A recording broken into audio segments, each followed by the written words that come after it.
Welcome back to VTR education. मैं महेश तायमा उपस्थित हूँ बहुत ही महत्वपूर्ण जानकारी लेकर। आज हम बात करते हैं राजस्थान यूनिवर्सिटी सेमेस्टर रिजल्ट, जो कि रिजल्ट जारी कर दिया गया है। बीए का भी, बीएससी का भी, बीकॉम का भी फर्स्ट और थर्ड सेमेस्टर का रिजल्ट जारी कर दिया गया है। कोई स्टूडेंट इस रिजल्ट से संतुष्ट है तो अच्छी बात है, उसके कोई पेपर बैक है तो वो अगले सेमेस्टर के अंदर दे सकता है।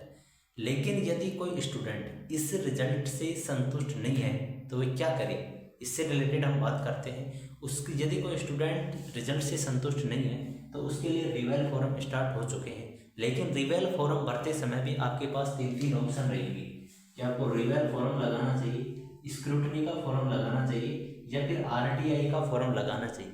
तो सबसे पहले हम इन तीनों फॉर्मों से रिलेटेड बात करते हैं कि फॉर्म किस किस से रिलेटेड है। तो यदि आप रिवेल का फॉर्म लगाओगे तो इसके अंदर आपकी जो आंसर शीट होती है वो दोबारा से चेक की जाती है। इसके अंदर आपके नंबर बढ़ भी सकते हैं, घट भी सकते हैं, ठीक है ना। जो आपके आंसर शीट होती है उसे दोबारा से चेक किया जाता है। इतनी बात समझ में आ गई होगी। इससे आगे बात करते हैं, इसका जो रिवेल जो फॉर्म होते हैं 50% के अंदर आप लगा सकते हो। 50% पेपर के अंदर, यदि आपके 4 पेपर है तो 2 पेपर के अंदर लगा सकते हो, 6 है तो आप 3 के अंदर लगा सकते हो। इतनी बात समझ में आ गई। रिवेल की जो फीस होती है वो भी कुछ ज़्यादा होती है। इससे बाद में बात करते हैं हम स्क्रूटनी। इसके अंदर ओनली फॉर आपकी जो आंसर शीट होती है उसके नंबर मार्किंग किए जाते हैं कि नंबर को जोड़ने के अंदर कोई प्रॉब्लम हुई है तो उससे रिलेटेड। आपकी कॉपी है जो दोबारा चेक नहीं की जाती स्क्रूटनी के अंदर, इसकी फीस भी कम होती है, ठीक है। इससे आगे हम बात करते हैं आरटीआई। आरटीआई फॉर्म यदि आप लगाते हो तो इसके अंदर नहीं तो आपकी आंसर शीट की मार्किंग होगी और नहीं ही आपकी जो आंसर शीट होती है उसे दोबारा से चेक किया जाता है। इसके अंदर नंबर भी नहीं बढ़ते।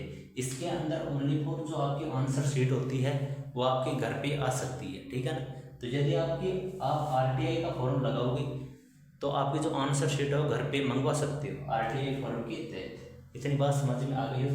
तो तीनों फॉर्मों से रिलेटेड सभी कंफ्यूजन दूर हो गई हो। अब बात करते हैं कि इसकी जो अंतिम तिथि है वो है 2 जुलाई 2025।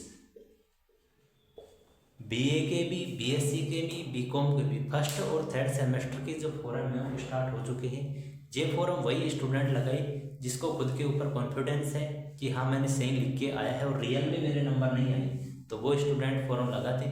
नहीं तो फालतू पैसे बर्बाद करने की कोई ज़रूरत है नहीं, ठीक है ना। आप कोई भी पेपर बैक है तो आप अगले सेमेस्टर के अंदर दे सकते हो, ठीक। तो मिलते हैं आपसे बहुत जल्द ऐसी ही एक इन्फॉर्मेशन के साथ। Thank you.